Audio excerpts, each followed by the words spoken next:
Well, Keith, Everton had 6 starters in the match against Fulham that will be out of contract this summer, which is a bit of a rarity. Are some of them likely to agree new deals at the very least?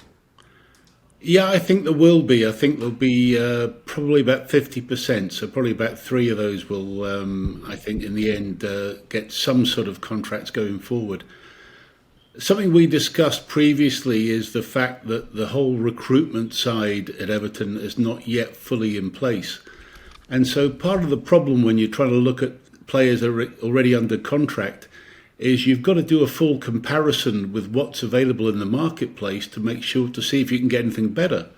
And there's lots of factors to put into that. So I'm not sure if Moyes is dealing with a full set of information and a full set of data runs, etc., on all the available potential targets that you've got to balance up.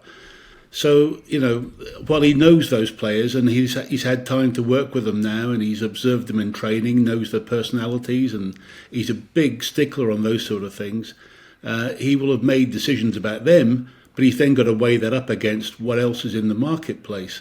And that's where I think there may be been a delay in getting these sort of things done. So the sooner the better that that's resolved. And which players do you think will sign those contracts come this summer? It's difficult to say at the moment, as I say, because it's going to be not just on their performances, it's going to be about what's available in the marketplace. And I'm not going to put names on them just yet because I'm going to be, I'd hope to hear a little bit more about negotiations for next week. But I think there will be about three from what I understand, but I'm going to do more work to find out where we are. And where do things stand with the new stadium for next season? Is it fully ready after the test events? There were some strange rumors about coaching rooms and other things that have been popping up, but are those just normal kind of things that are last-minute fixes? Yeah, look, I mean, I read those rumours, and let me tell you categorically, they are absolute rubbish. Look, I know for a fact that the actual one of the key reporters that floated this story was shown proof that it was rubbish, but he ran with the story anyway. I won't name him, but it's embarrassing to see those sort of things happening. Now, the stadium's in great shape just now. The transportation is still a big issue, but that's not really the area that Everton can control. But the stadium itself and all the areas under the club's control is moving along well.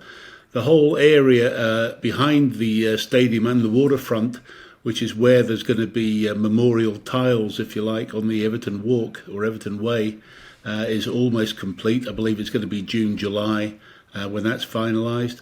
There'll be another test event. Then we get into the Ashes, which is going to be the Australia versus England Rugby League match, which is going to be a great event in the summer. That'll probably be around full capacity. So, look, it's going to be more than ready to go. And look, also I've seen rumours that Everton need another 4 away games at the start of the season. They've asked the Premier League for that. That's also rubbish. The stadium is going to be ready on time. It will be up to the Premier League computer to say whether they're home or away. I think they've been home the last 3 seasons, so normally you'd expect an away fixture anyway. So that's really just the way it's going in terms of the stadium. But no, the stadium looks like it's going to be perfectly fine and ready.